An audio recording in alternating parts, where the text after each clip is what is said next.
What makes you happy? Freedom to choose or go with the flow? You're listening to episode 1 of On My Way, the mini show sharing with you my happiness insights, where we are on our way to the return of Happy Mind Travel.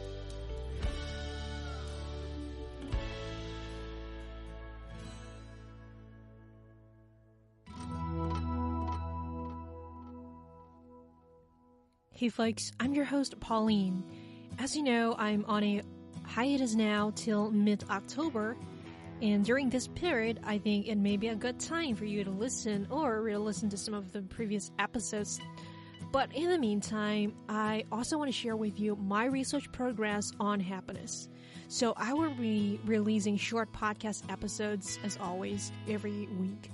For today, I want to talk about a question we have all asked ourselves over and over and over again.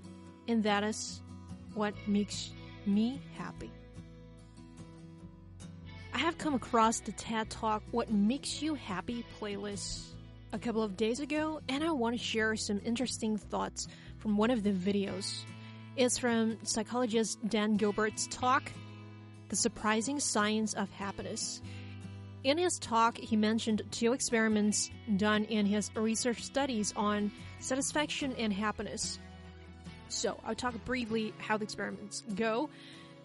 So basically, he asked people, his participants, to rank 6 particular paintings that are actually Monet prints according to their aesthetic preferences, from the one they like the most to the one they like the least.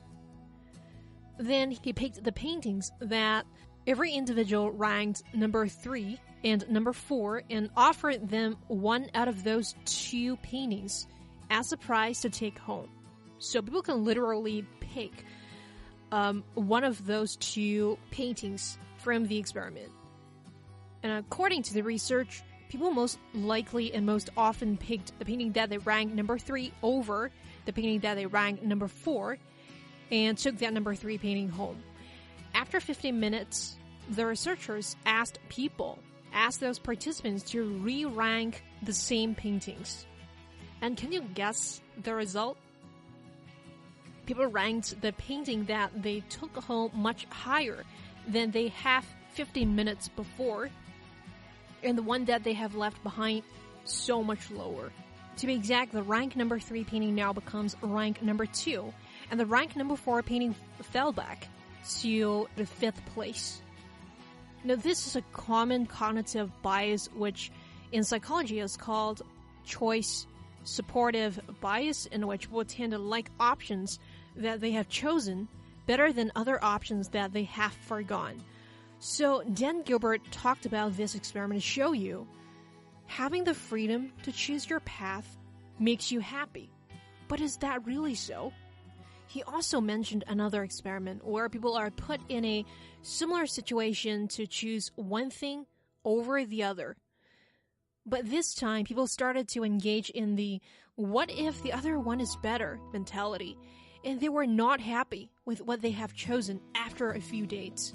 In psychology, this is called counterfactual thinking, in which people imagine alternative scenarios and outcomes that might have happened, but didn't.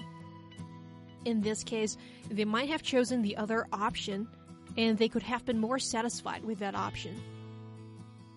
So Dan Gilbert's idea here is that having the freedom to choose doesn't actually make people satisfied and happy as they have expected. And if you watch the video, you will see why I say as they have expected, because he did another experiment dealing with the expectations people have with what they assume they will be satisfied with. In other words, people are equally happy, whether things go as planned or not, and choice doesn't seem to matter here. To be honest, I am not totally into this idea, and this is why. The experiments are measuring whether people were satisfied with the outcome, with the option they have chosen, or with the option they have not chosen. So this deals with the outcome. But the experiments were not measuring how satisfied those people were with the freedom to choose, with the power, the empowerment, in themselves. So I want to talk about two distinct concepts here. One is life satisfaction and another one is instant happiness. So life satisfaction and instant happiness are two very different levels. We could have a lot of bad outcomes and consequences in our lives because we have chosen certain paths. So we're not satisfied with those outcomes. But we could still maintain a high level of life satisfaction. Maybe because we feel that we have a choice. We have the power to choose what we love to do. And so we are satisfied with our lives in general. So you see, these are two completely different levels. But I think what Dan Gilbert is trying to say actually aligned with this concept as well. It's just that his experiment isn't totally measuring life satisfaction. I think his experiments and research are very inspiring indeed because he told us that human thinking could go either way. We choose A, we love A. Or it could also go, we choose A over B, and then we wonder if B might be better. We could love the choice we made, or dwelling on the choice we didn't make.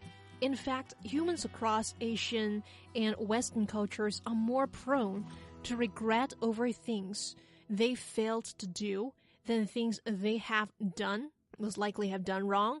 This is the what if I have done that mentality. What are the possible futures and outcomes of that? So people keep on replaying and reliving those choices that they have not made again and again in their minds, and these regretful thinking caused them to ruminate, and with that, depressed moods or negative emotions could rise within us. I have fallen into these traps, these mentality of what if I've done that before, and my answer today for all those what ifs is that a lot could happen. You know, it could go really well as you expected. It could also go really bad as you have not expected. That future did not happen, as sometimes you just can't go back. You just can't go back in time physically to make that other choice again, because it has already been in the past. And as it does not happen, it will stay unknown. So what makes you happy? The freedom to choose or go with the flow. This TED Talk reminds me that when life gets in the way and makes you feel unhappy, there's always a chance to bounce back. Other people could do that, so could you. The potential is really enormous. Regrets do upset us, but they also remind us what we could be doing another time when facing similar situations. When we have the freedom and privilege to choose, go for it and treasure that freedom. It doesn't come easy. When you need to go with the flow in life or even in the currents of life, be with it. Savor those moments also and lessons, because one day that would be very useful either in future situations or in life in general. I believe that true happiness does not happen in duality. It's not an either-or situation. And I believe that you will have your own definition and insights on happiness too. One important message of this show, of Happy Mind Travel, is to help you think about the possibilities of being happy and how to be happy. We're talking about possibilities here, but not to limit you to a certain framework, a confined framework, and ask you to follow me or the direction of research studies without experiencing all those things yourself. But just like me, I know you will generate some of your happiness ideas after you watch that TED Talk. 2 is a really fun and valuable video, and I've shared that video on our show's Facebook page at facebook.com/happymindtravel. I hope it could inspire you rethink happiness and accompany you along your happiness journey, just as it has for me. So I gotta go now, and I'll see you next time on my way to the happiness rule.